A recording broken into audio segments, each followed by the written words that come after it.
Bien le bonsoir, bienvenue à ce Café Théo ce jeudi soir sur le thème du mal, puisque c'est un cycle qui touche aux grandes questions métaphysiques, aux grandes questions de théologie. Donc ce soir, nous voulons aborder cette question du mal, avec un grand thème.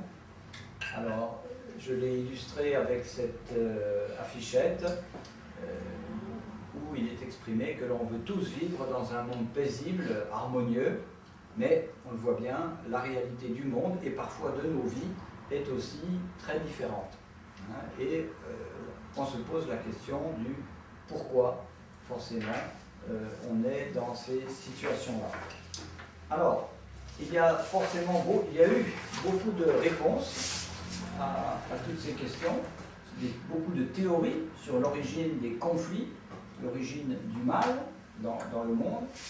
Alors il y a beaucoup de théories matérialistes, on peut dire entre guillemets, comme celle du communisme qui parlait que le mal était le problème de la propriété privée. Bon, c'est pas complètement faux, c'est certain que l'égoïsme, que la cupidité, des choses comme ça sont des travers qui créent beaucoup de problèmes, mais ce n'est pas le fond de la question. Il y a même des tentatives de théorie biologique, que finalement ça serait un problème de cellules ou d'atavisme ou des choses comme ça, mais bon, ça ne tient pas non plus la route, ça ne résout pas toutes les questions. Le problème de l'environnement, la compétition entre les êtres humains. Alors c'est vrai que la compétition entre les êtres humains, les rivalités peuvent créer des heurts, mais c'est quand même pas suffisant. L'injustice aussi, la pauvreté, la misère. C'est vrai que la misère amène la révolte, amène les frustrations. Il faut la combattre, mais ce n'est pas non plus la raison profonde des conflits, des problèmes dans le monde. Ça ne résout pas en soi-même. Alors il y a aussi beaucoup de théories, je dirais, plus spirituelles, des théories sociales, des théories psychosexuelles, Freud en premier, au début du 19e siècle, qui avait émis des idées sur les comportements humains, par rapport à la sexualité dans l'enfance ou des choses comme ça. Mais encore une fois, ça ne résout pas tout. Des questions religieuses, des réponses religieuses et philosophiques, des réponses dans le mythe et profondément dans la spiritualité chez les mystiques. C'est peut-être là qu'on peut trouver le plus de réponses profondes, mais nous allons essayer de faire le point tout de suite sur ces différentes, sur quelques-unes de ces approches. Alors je l'avais illustré un petit peu un bel arbre, qui réexplique un petit peu tout ce que j'ai dit, mais d'une façon peut-être plus claire. C'est-à-dire qu'en fait, les problèmes de ressources, de pouvoir, de corruption, d'exploitation humaine, les abus de toutes sortes, le terrorisme, les abandons, on pourrait multiplier les exemples. Tout cela, ce sont des problèmes certains qui aggravent peut-être la situation humaine, mais ce ne sont pas la source même des problèmes. La racine même de toutes ces questions se trouve au plus profond, quelque part dans la nature humaine. Et c'est cela qu'il nous faut aborder, confronter aujourd'hui. Alors, en effet, la plupart tout le monde reconnaît que nous avons quelque part des conflits en nous-mêmes, on a beaucoup d'idéalisme, mais on est confronté avec nos propres limitations, par nos propres, comment je pourrais dire, égoïsmes, et que c'est la vraie raison, l'égocentrisme, l'arrogance, la soif de pouvoir, l'insensibilité, l'avidité, la cruauté, on pourrait multiplier.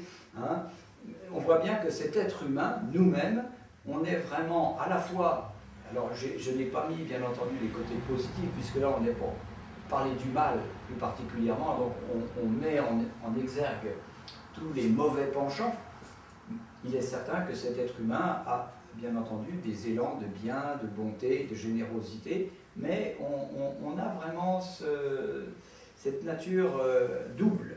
Hein.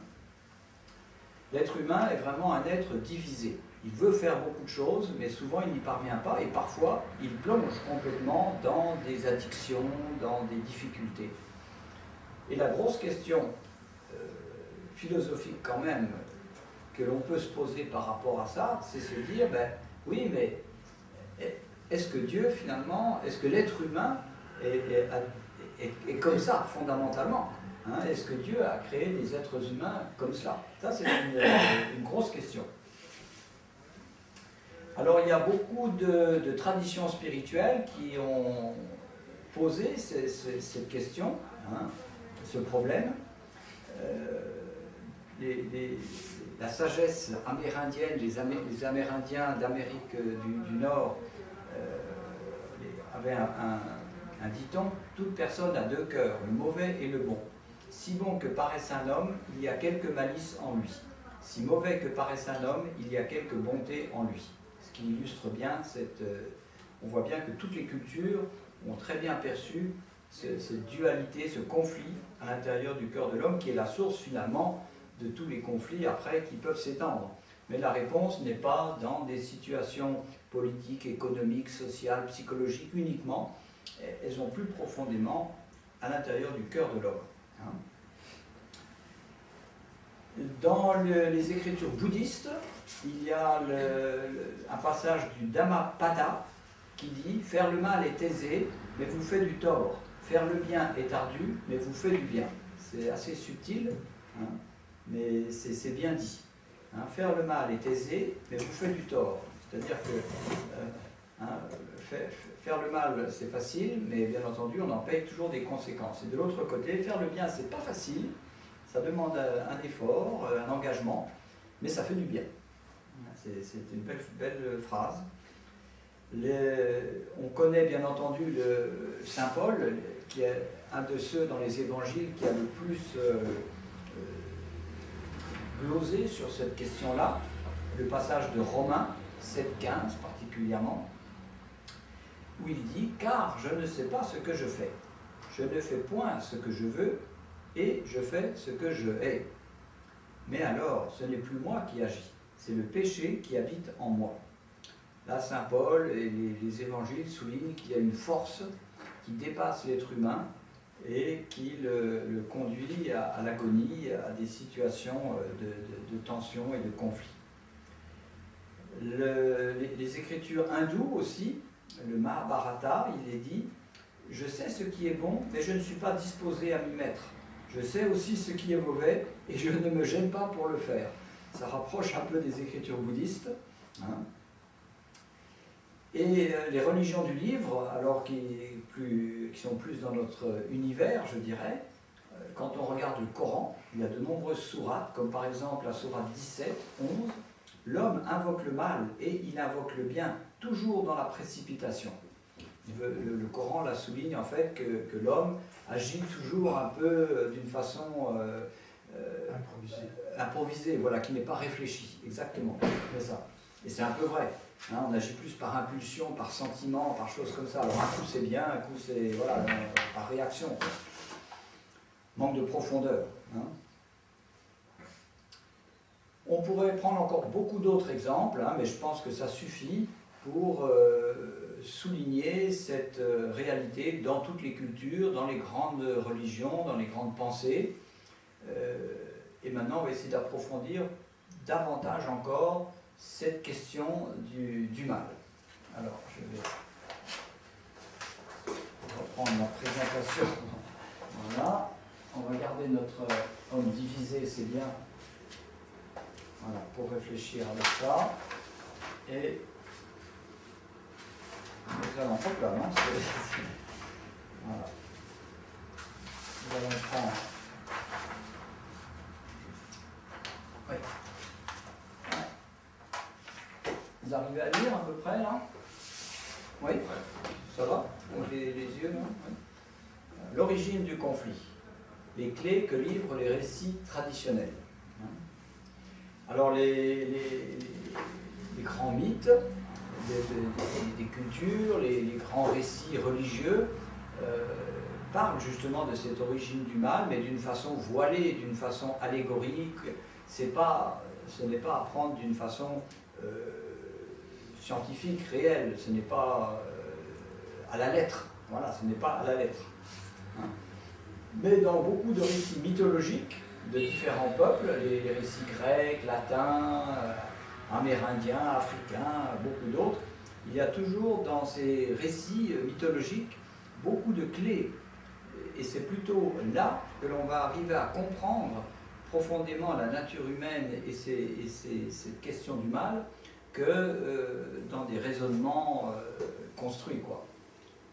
C'est dans des différents thèmes religieux d'inspiration divine qu'on peut trouver une avancée qui nous permettrait à mieux comprendre ce problème du cœur de l'homme et de cette séparation d'avec Dieu, hein, qui est finalement sa situation fondamentale.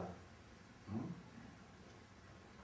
Alors là, vous avez une illustration du mythe de Pandore, c'est dans la mythologie grecque.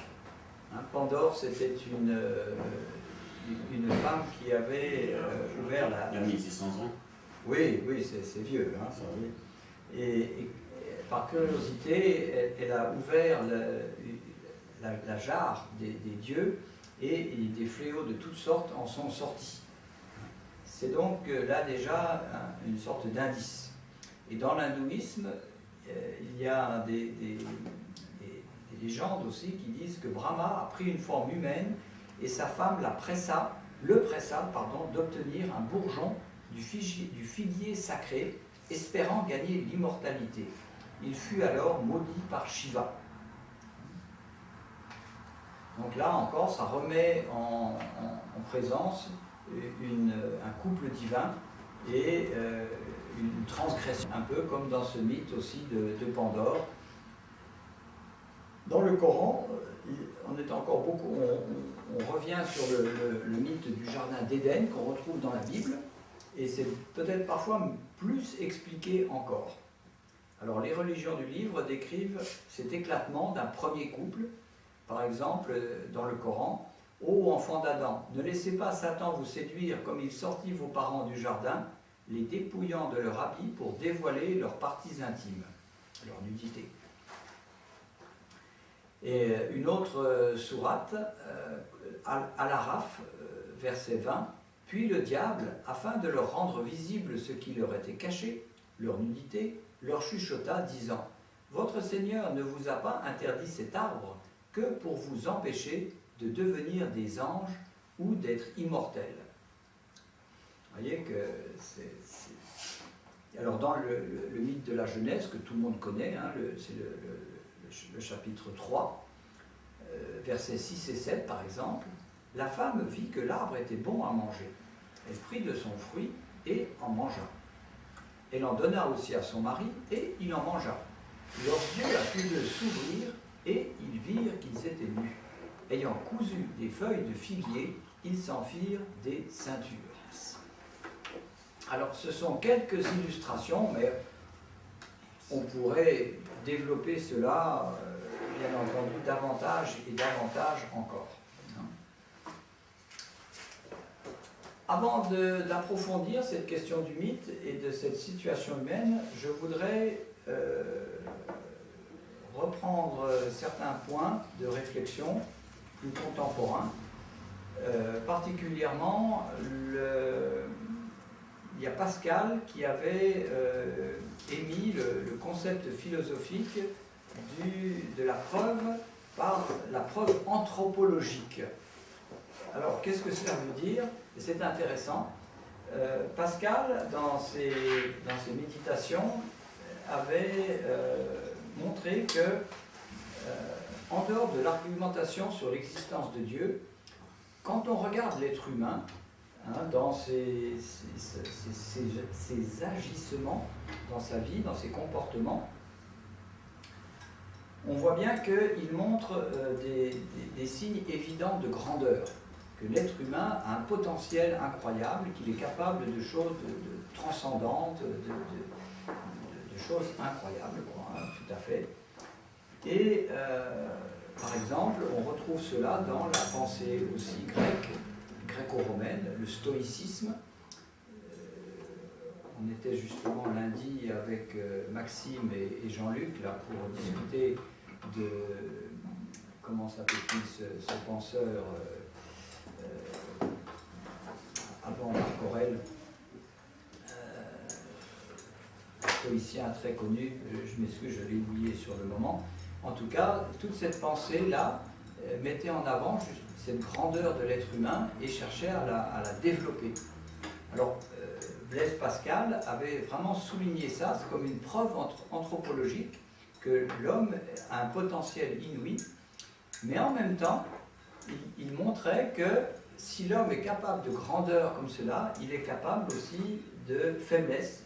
Il montre des vrais signes de misère psychologique carrément en même temps.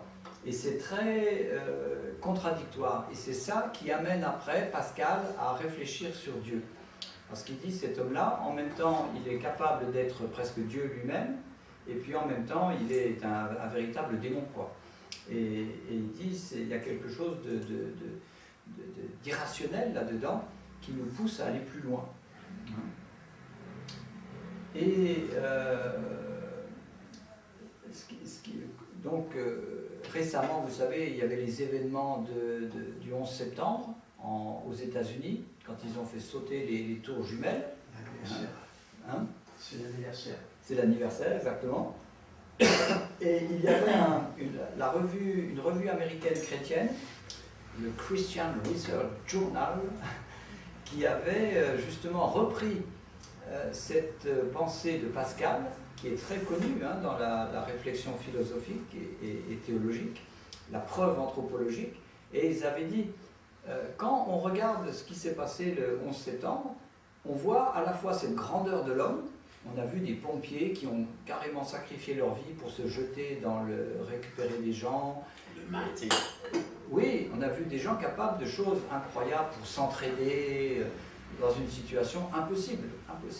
Et en même temps, par l'acte même de terrorisme, on a vu cette misère humaine. On a vu ces deux extrêmes, la grandeur de l'homme et la petitesse, quoi, voilà, le mal vraiment absolu, quoi.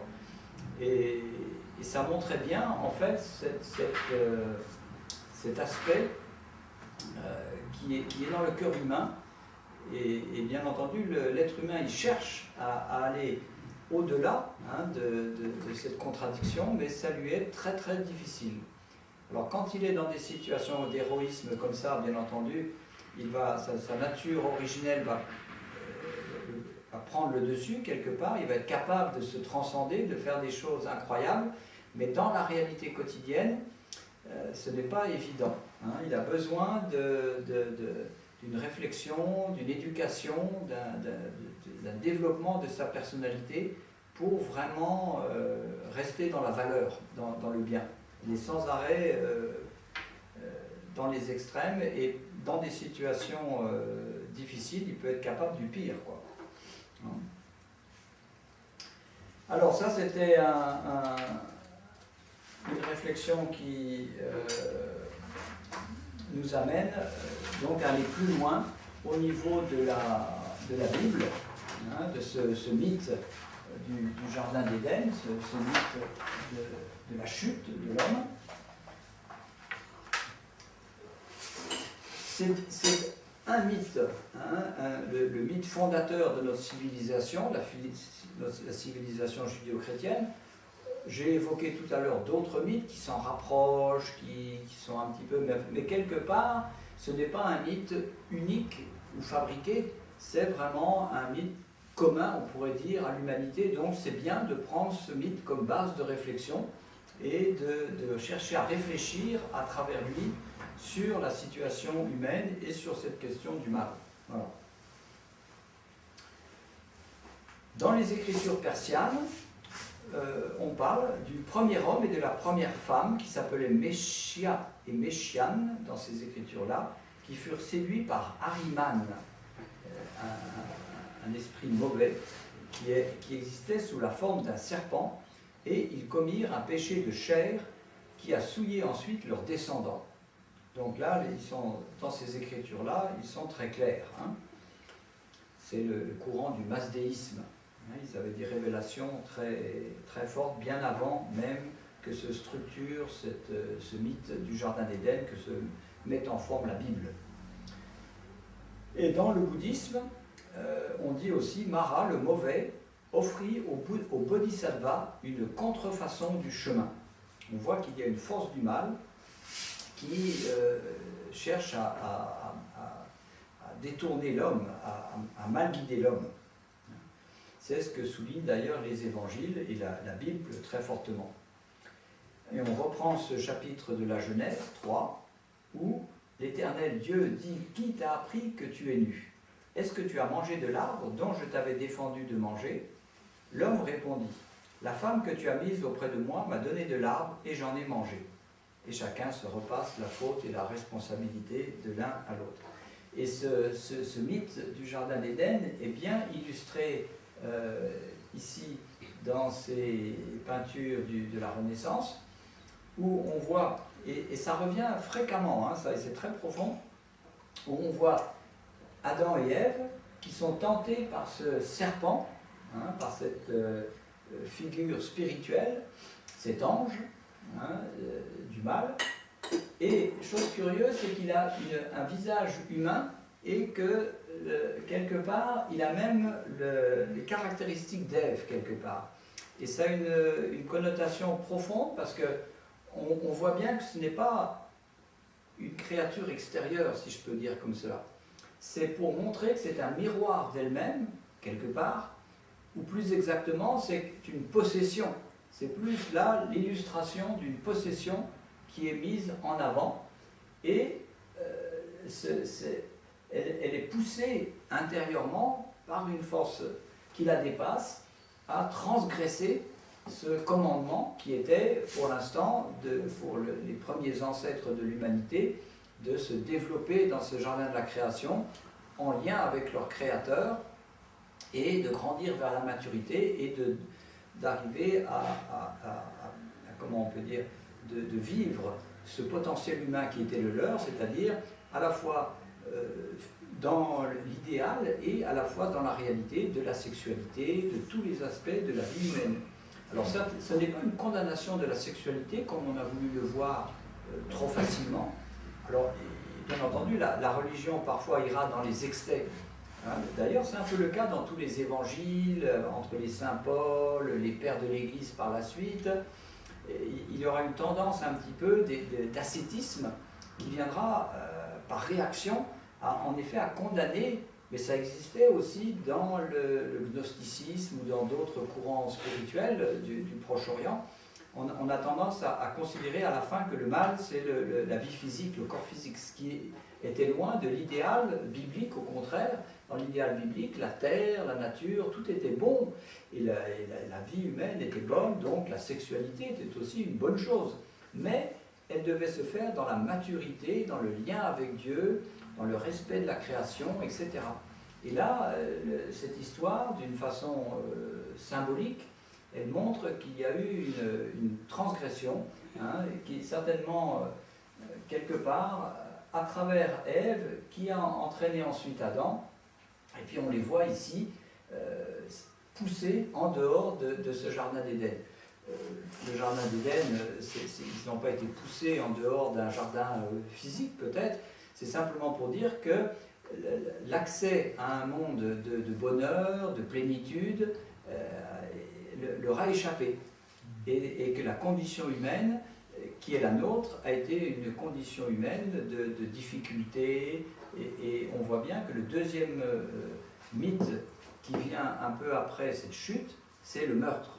Hein, le meurtre de Caïn et Abel. La Bible souligne donc toutes ces guerres, ces confrontations viennent quelque part d'une incapacité des êtres humains à être vraiment dans une plénitude spirituelle, dans une réalisation d'eux-mêmes, et de pouvoir vivre une sexualité dans le respect de l'un de l'autre, en lien avec leur créateur, etc.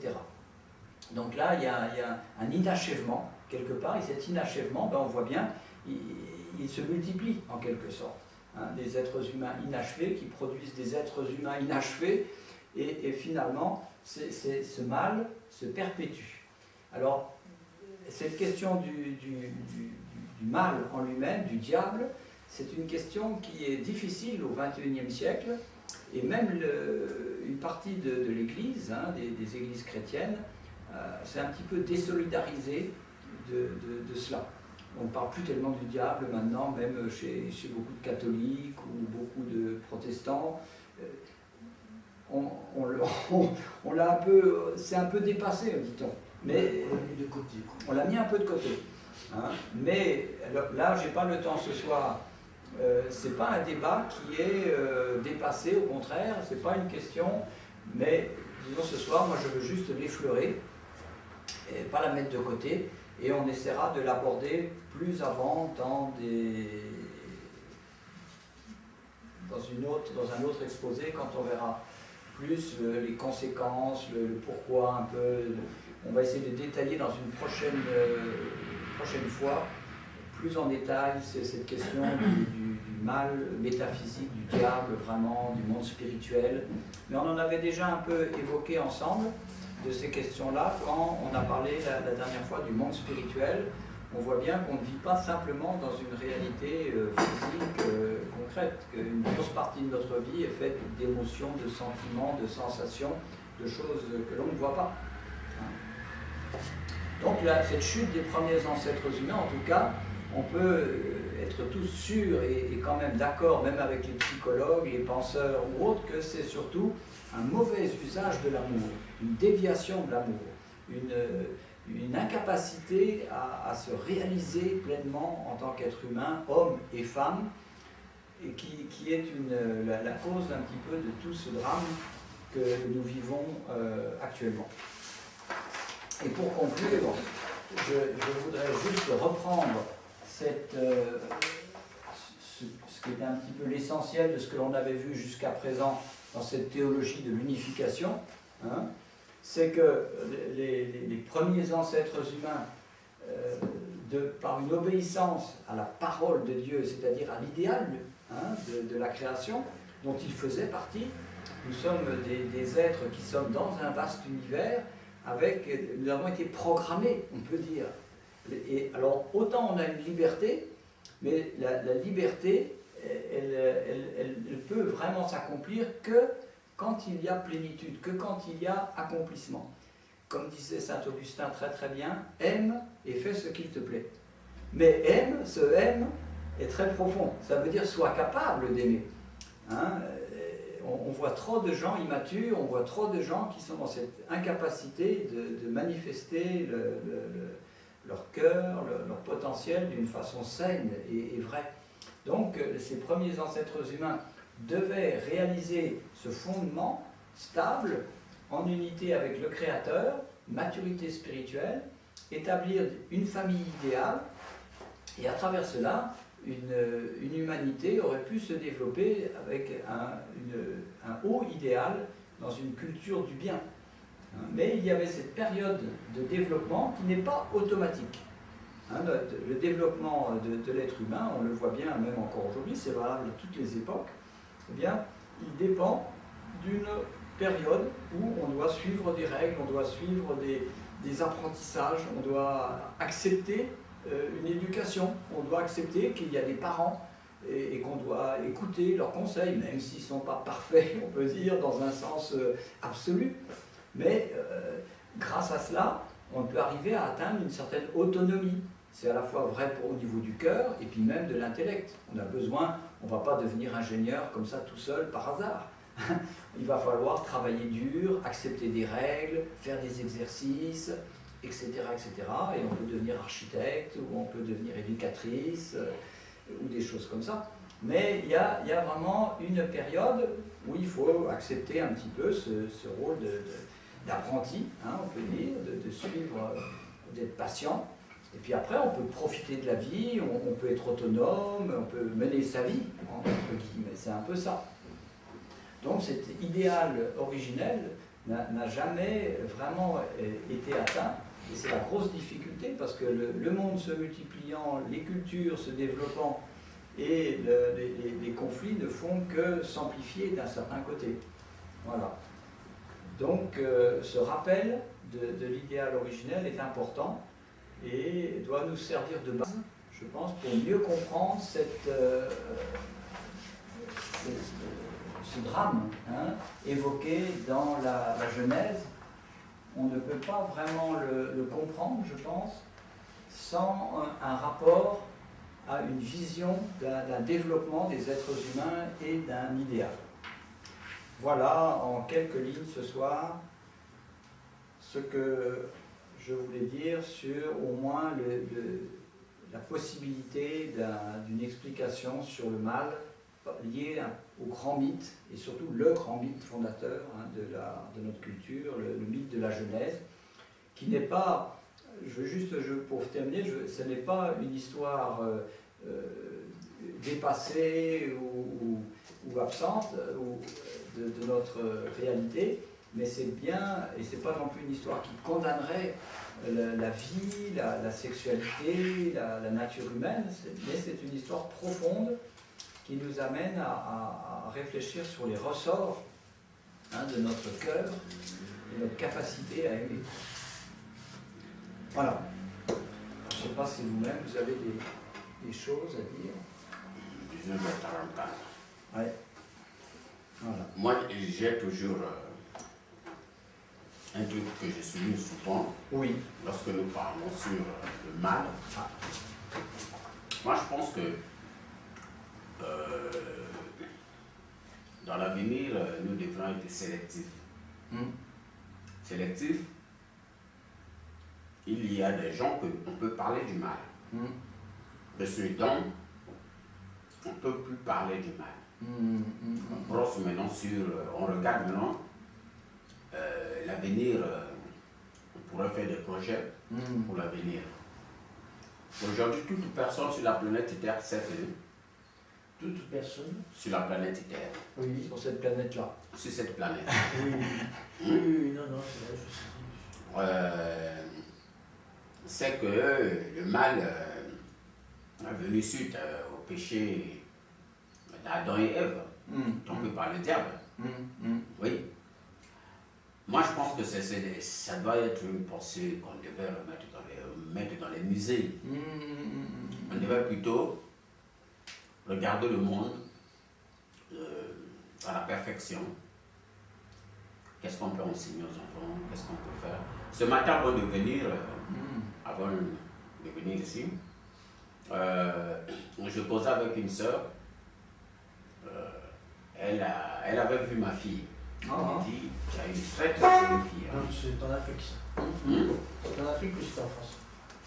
Non, j'ai la photo de ma fille ici dans l'ordinateur. Ah d'accord. Je l'ai fait voir la photo de ma fille. Ouais, vraiment, elle était intéressée. Elle dit, toi, le fait que tu as fait marcher les filles des autres, toi aussi, on te rendra la monnaie. J'ai dit non, mais on ne peut pas revenir sur les mêmes choses. Peut-être l'éducation que je donnerai à mes filles, parce que j'ai deux filles. L'éducation que je leur donnerai, ça ne serait pas l'éducation comme dans le passé. Voilà. Le fait que nous retardons sur le mal, je l'ai toujours souligné, c'est comme si on amplifie la chose, on veut que la chose prenne de plus en plus d'ampleur. Parce qu'on parle sur le mal. Pardon, sur le mal, tu as dit? Le fait que on s'attarde sur le mal. On s'attarde sur le mal. Oui. À vouloir expliquer le mal, oui. Le péché d'Adam et Ève, tout machin. Oui. On est en train de contribuer à l'égrégore, à cette aura. À le développer, tu veux dire? À les développer. On sait que le mal, d'une part, ne fait pas partie de l'homme. Il y a eu quelque chose qui est rentré en l'homme et qui a développé ce mal. Maintenant, ce que nous pouvons peut-être faire pour le moment, c'est de vouloir donner confiance à l'homme, donc faire confiance à l'homme pour le pousser d'aller vers l'avant, à commettre plus de bonnes actions. Ici, j'ai noté, l'homme est né bon, mais la société le corrompt.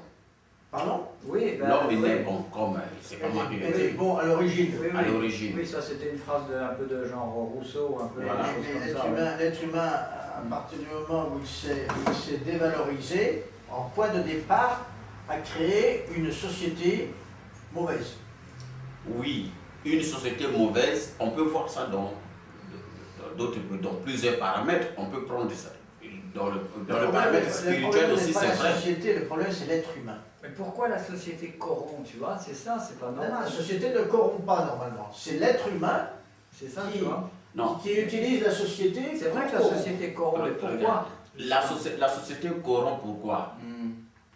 Tout à l'heure, là, c'est toi qui as dit que l'homme est à la recherche de la grandeur.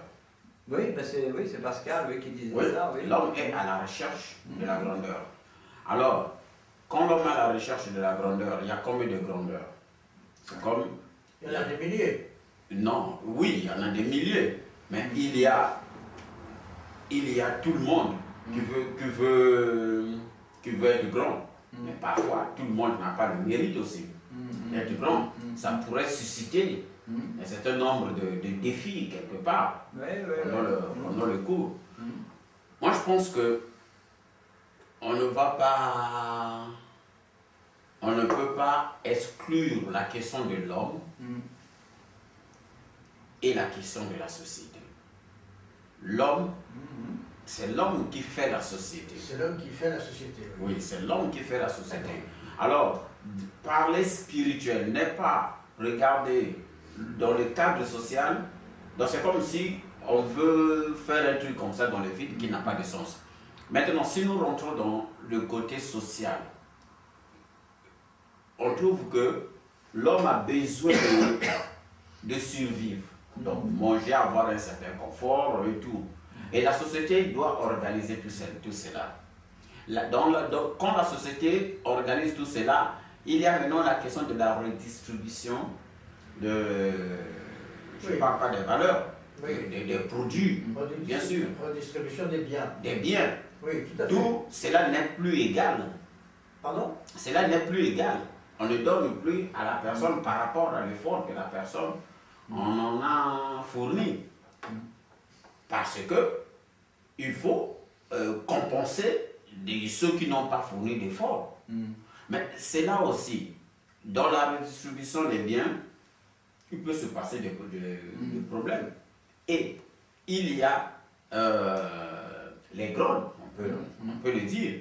C'est là où on peut parler que le mal peut aussi entrer. Parce que le mal, c'est quoi? C'est là où il y a la faiblesse de l'esprit. Lorsque l'esprit est faible, le mal pénètre. Le mal, c'est ce qui est contraire à l'ordre naturel des choses. Mais je comprends ce que tu dis. Là, moi, pourquoi j'essaye de soutenir cette approche, je pense qu'elle est fondée, elle n'est pas facile, hein. Des grands penseurs, j'en ai des kilos là, des grands personnes, dans toute l'histoire, des gens ont cogité sur ces questions-là. L'idée un peu de dire, c'est vrai qu'on est au XXIe siècle, et heureusement, l'humanité se développe avec le temps, dans le cœur, dans l'esprit. On n'est heureusement plus comme des bêtes au temps des cavernes à s'entre-déchirer. C'est déjà, il y a des débuts de démocratie dans le monde, on avance. Mais quelque part, on est là, à un moment d'une situation où l'homme est toujours porteur d'un espèce de mal, d'une maladie, qui se remanifeste aujourd'hui avec Daesh par exemple, mais peu importe le nom, à la limite que l'être humain prend pour taper sur le voisin, quoi, je veux dire, hein, à la limite. Mais il y a quelque chose d'un peu de métaphysique, c'est pas rationnel, quoi, je veux dire, quelque part. C'est pas rationnel. C'est un peu comme s'il y avait une espèce de... Il y a eu une maladie qui décime l'humanité depuis des siècles, des millénaires, ça continue. Alors les chercheurs, les médecins, là, tout le monde cherche des médicaments, alors on a cherché des tas de trucs, hein. Les bouddhistes ont essayé leurs remèdes, alors ça va un peu mieux, c'est vrai, avec la compassion, Jésus aussi a essayé, avec le baptême, tout ça, alors c'est aussi un peu mieux, ça s'améliore, mais quelque part, c'est pas inutile de reparler de la maladie, comment elle est apparue, et des différents remèdes qui ont été trouvés, pour essayer de continuer aujourd'hui à ne pas être repris par le virus en quelque sorte.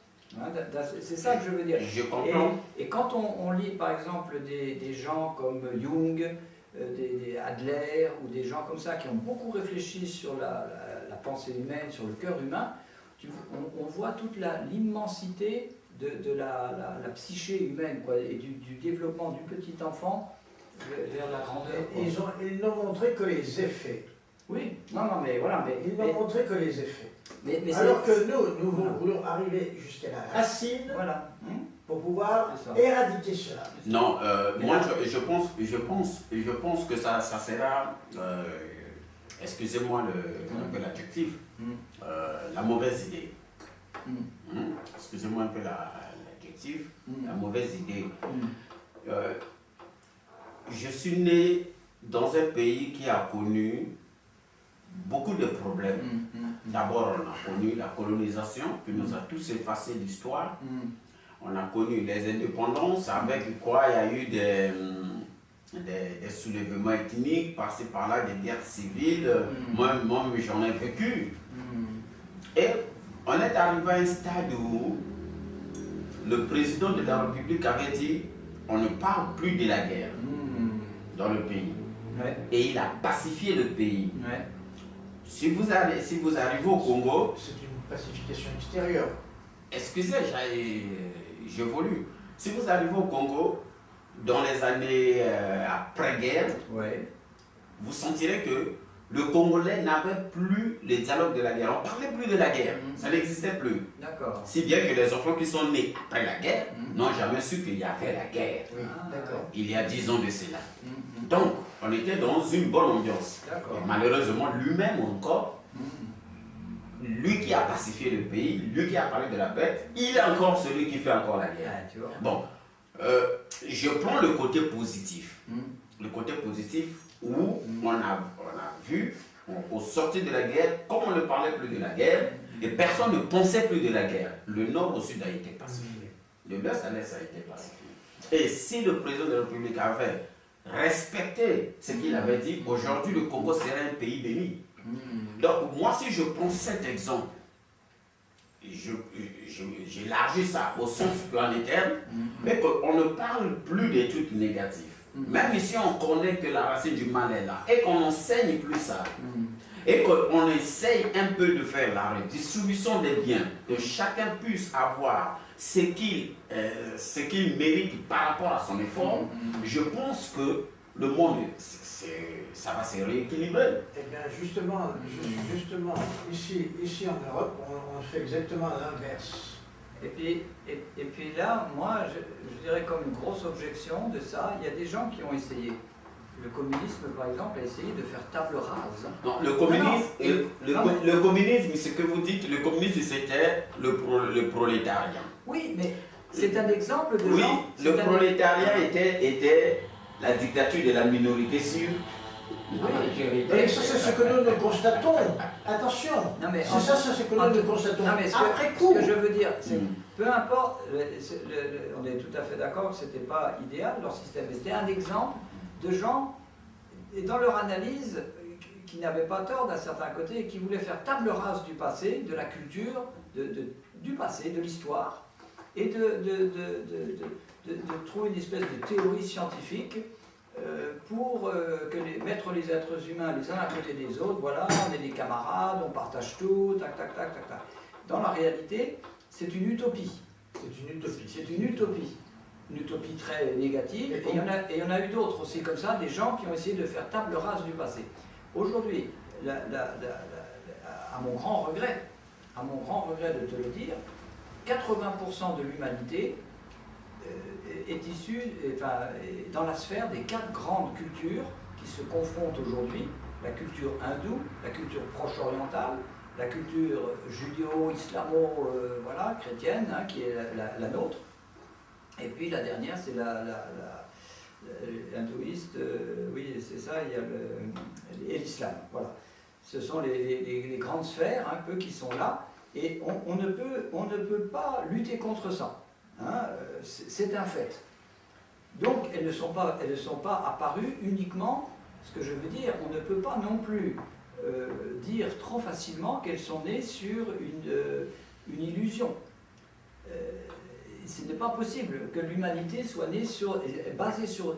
les peuples se sont basés sur des grands mythes. Pourquoi? Parce qu'à travers les mythes, c'est la façon dont le ciel parle à l'homme, et c'est la façon dont l'homme a répondu au ciel, en quelque sorte. Donc, on doit tenir compte.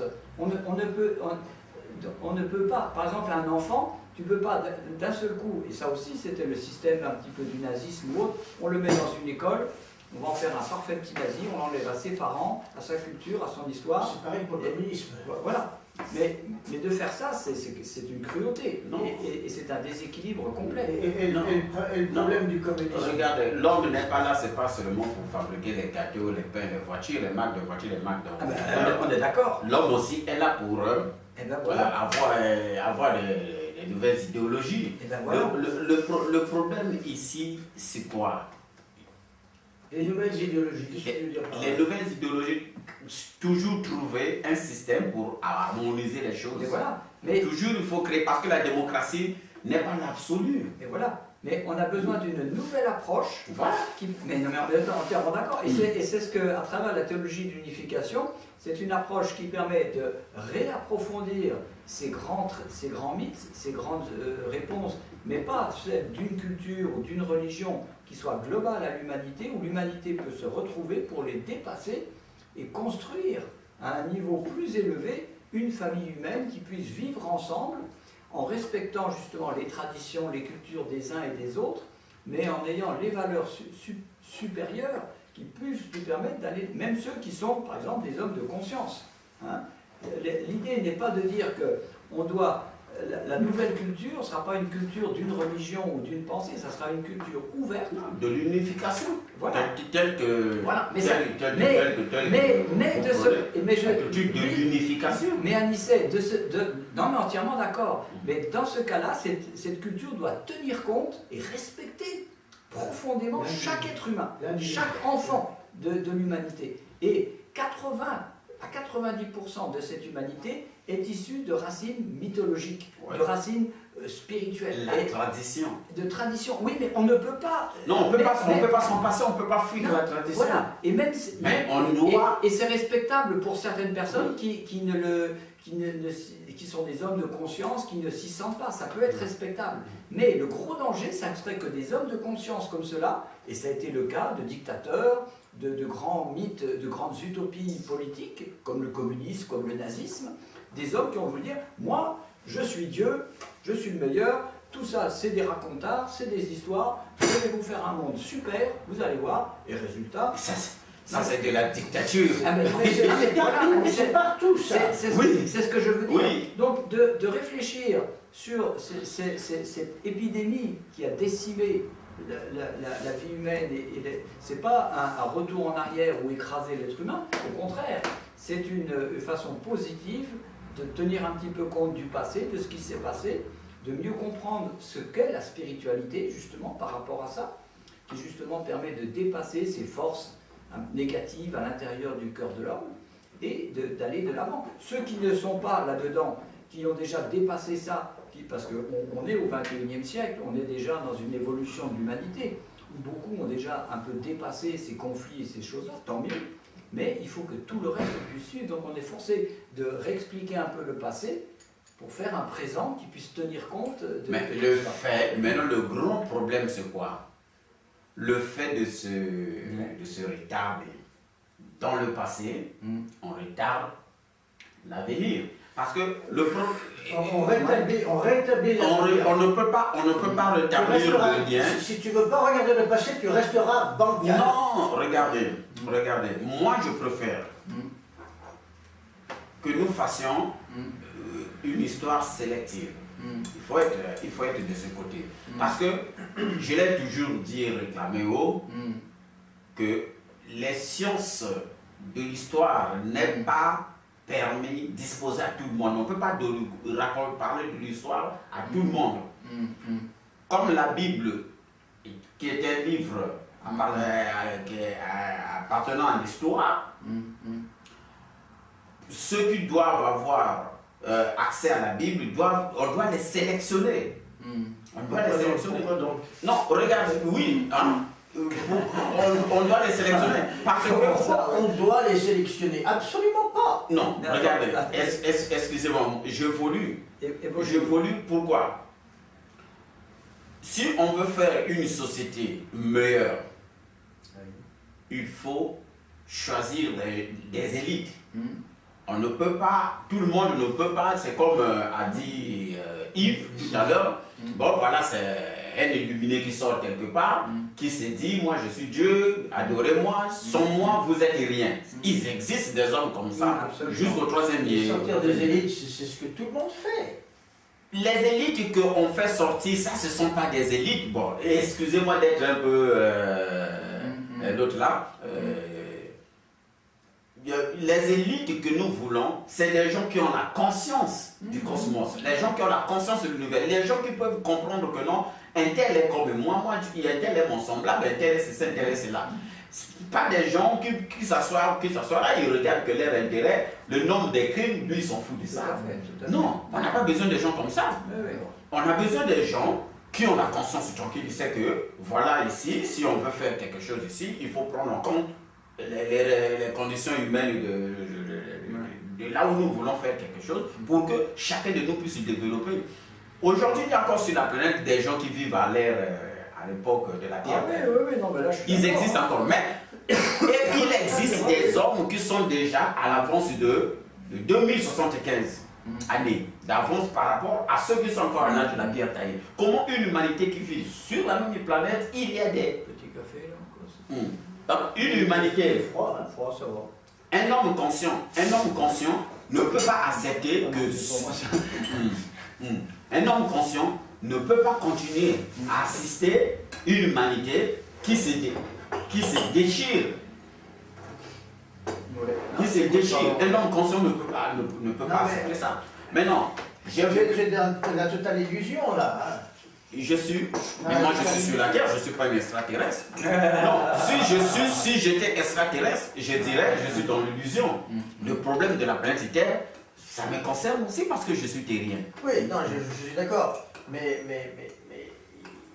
il faut arriver pas à pas. Tu ne peux pas... Non, on est des idées. Pardon, excusez, on émet des idées. Oui. Nous sommes là, on est en train d'émettre des idées. On n'est pas là pour dire que bon, ça va se passer comme ça. On est en train d'émettre des idées, regardez. Moi, je suis dans l'histoire, je suis en train de voir comment les peuples ont prospéré dans le temps.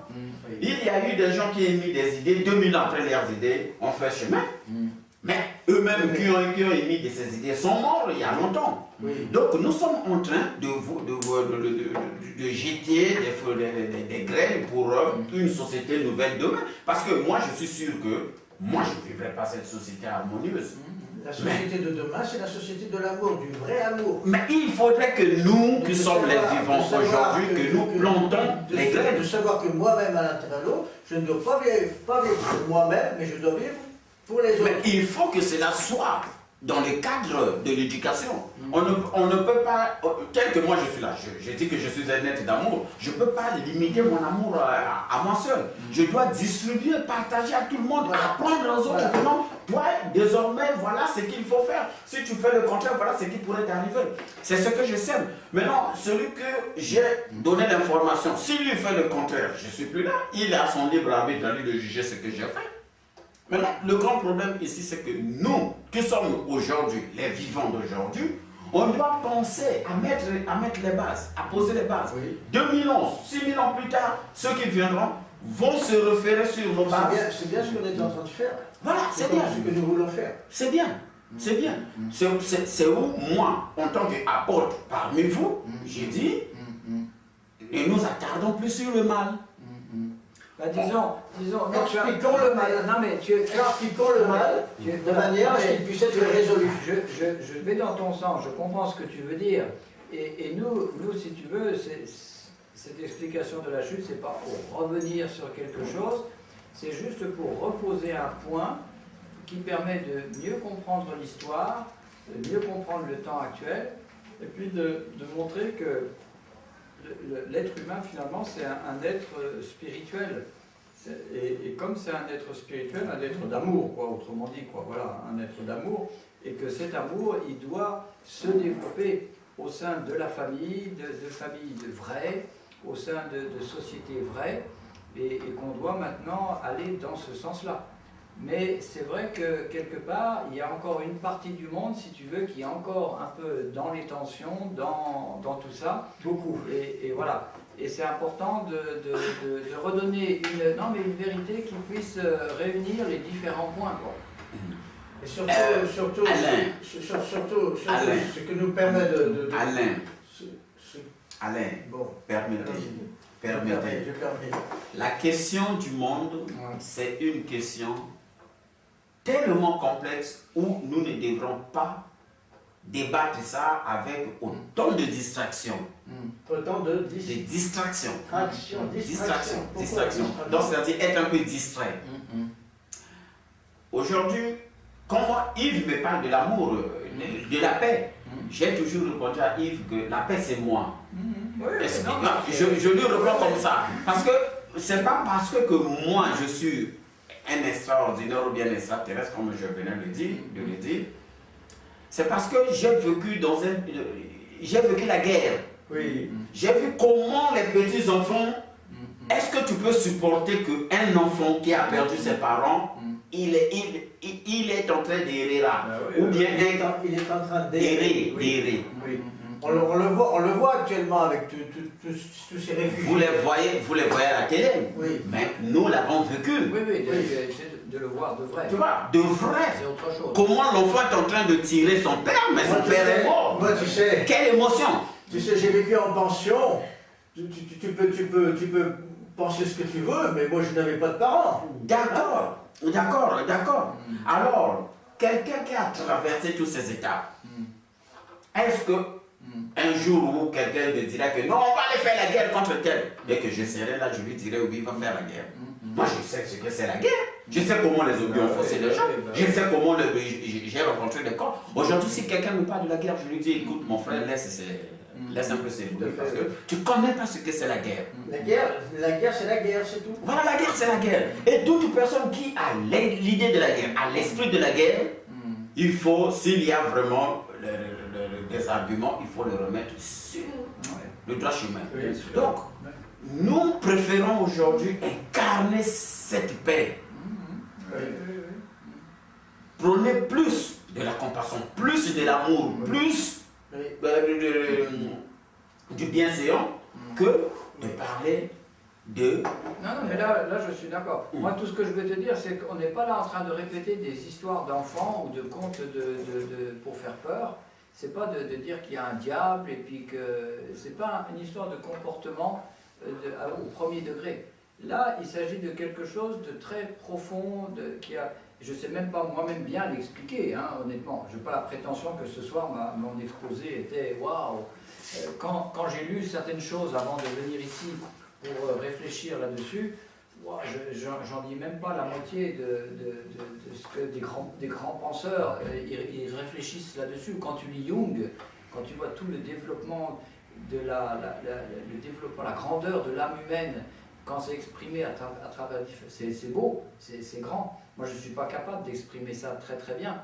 Mais l'idée là, c'est pas de répéter des histoires pour faire peur, quoi. Tu sais, des histoires d'enfants, des contes avec des ogres, c'est pas des choses comme ça. C'est plus profond, c'est de dire que c'est pour essayer d'illustrer que justement la vie humaine, l'histoire humaine, le psychisme humain, ça a été quelque chose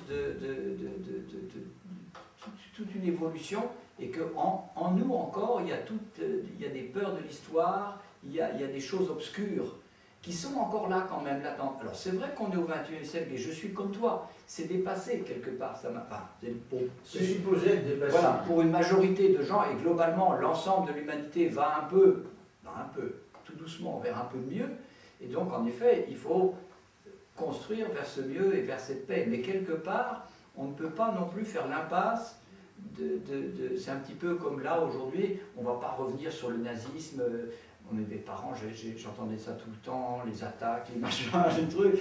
Mais bon, c'est un chapitre de l'histoire. Bon, et maintenant, il y a la coopération franco-allemande, et voilà, et les jeunes, on fait... Non, mais c'est ça. Mais malgré tout, quelque part, on ne peut pas oublier non plus Auschwitz. Il faut qu'il y ait un musée d'Auschwitz quand même. Voilà, là tu as bien parlé. Il faut qu'il y ait un musée. Voilà. Mais le musée doit être... on doit dire, ceux qui ont accès au musée doivent avoir remplir tel critère. Pourquoi donc? Pourquoi donc? De tout regardez, il y a n'importe qui peut avoir accès au musée. Certains n'ont pas envie d'y aller d'ailleurs. Oui, regardez.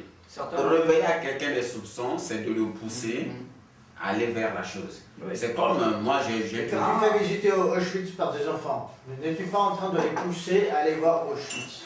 Oui, mais quand tu vas à Auschwitz, c'est pas forcé que tu vas devenir un tortionnaire de camp de concentration. Hein. Au contraire, quand tu as vu ça, waouh, tu te dis... Moi, quand je regardais les films de Moïse, dans le temps, je me disais, moi, si je serais comme Moïse, il faut que je sois comme Moïse. Je voulais imiter Moïse. Moi, les films de Jésus, je veux être comme Jésus. Tu vois? Donc, bien, hein. Moi, je voulais imiter ces acteurs. Il y a certaines personnes aussi qui peuvent aussi faire le contraire. On a vu des gens qui ont pris les noms de Satan, des gens qui se sont surnommés Zorro, parce qu'il est tellement que Zorro était... Attention, fais attention avec Zorro, hein, parce que Zorro tel qu'il est... Un justicier, bien sûr. Justicier, voilà. Mais j'ai vu des gens se pointer en justicier et aujourd'hui sont devenus des véritables criminels. Oui. C'est vrai, c'est vrai. Ils se disaient non, moi c'est la loi, moi c'est ceci, moi c'est cela. Zorro a voulu rester dans le bien du peuple. Voilà, dans le bien du peuple, mais ceux qui voulaient les incarner, ceux qui voulaient incarner Zorro, sont des criminels aujourd'hui. Hein, j'ai vu des justiciers. Tu ne peux pas comparer les criminels d'aujourd'hui avec Zorro. Oui, le fait de dire que bon, moi, le fait que monsieur Alain fait ça, moi je vais lui régler les comptes parce qu'il est hors la loi, je dois le punir. Oh, mais celui qui poursuit un diable, lui-même, c'est un diable.